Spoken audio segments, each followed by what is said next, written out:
स्वागत है। आज हम एक काफी मार्मिक कहानी के एक हिस्से पर बात करेंगे।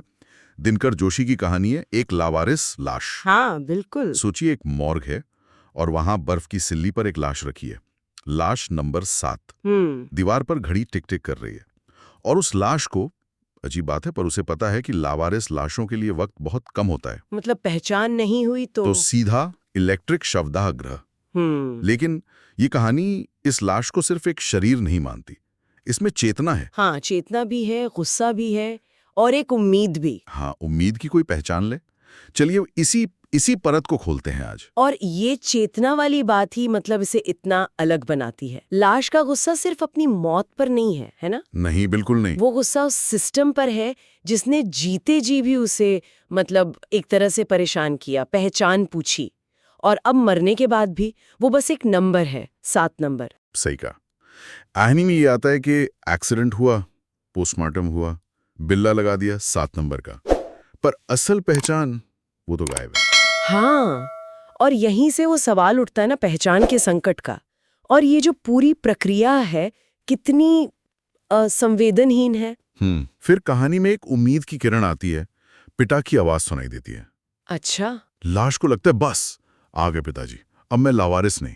लेकिन कुछ होता है क्या? हाँ, पिता माँ को बाहर ही रोक देते हैं।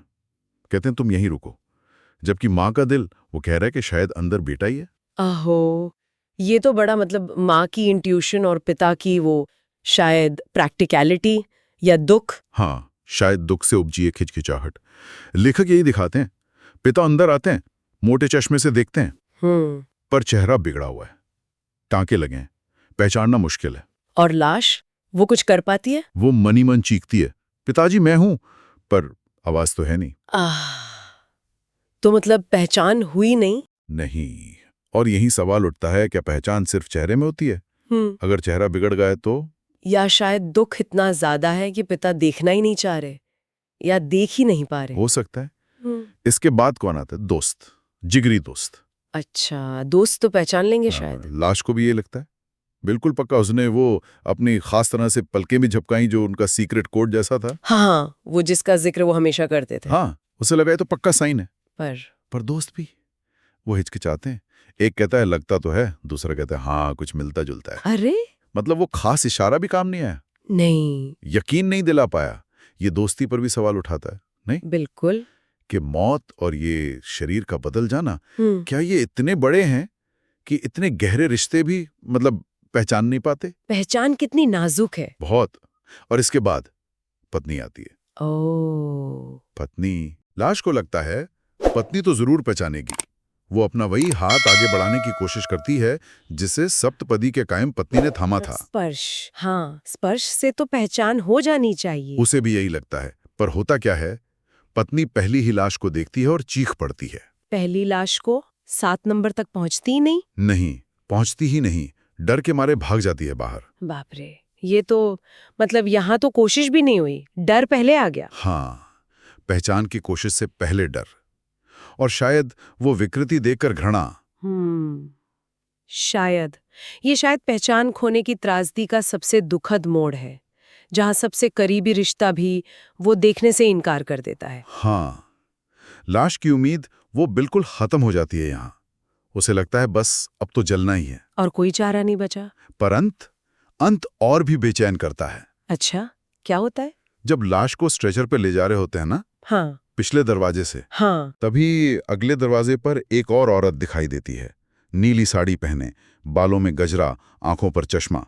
कोई जानी पहचानी? लाश उसे पहचानती है। उसे पूरा यकीन है कि ये औरत उसे जरूर पहचान लेगी। वो पूरी ताकत से छटपटाती है, कुछ टांके भी टूट जाते हैं। ओह, कोशिश करती है वो, हाँ, बहुत। लेकिन स्ट्रेचर तो पिछले दरवाजे की तरफ बढ़ रहा है। और वो औरत अगले दरवाजे पर। हाँ, वो एक एक लाश को देख रही है। उसकी आंखों में तलाश है, पर स्ट्रेचर दरवाजे से बाहर निकल जाता है। और दरवाजा बंद। दरवाजा बंद। वो औरत 7 नंबर तक पहुंच ही नहीं पाती। अरे, मतलब पहचान का आखिरी मौका बिल्कुल सामने था और वो लावारिस मानकर ले जाई जा चुकी हाँ। थी।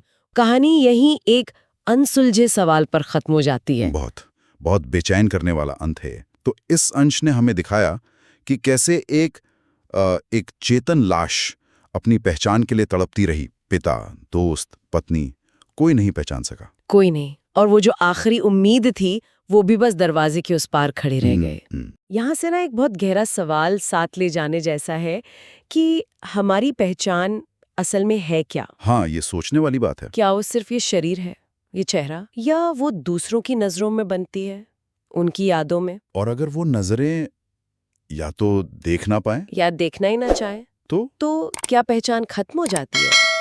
क्या उसका वजूद मिट जाता है? इस पे सोचना जरूरी है।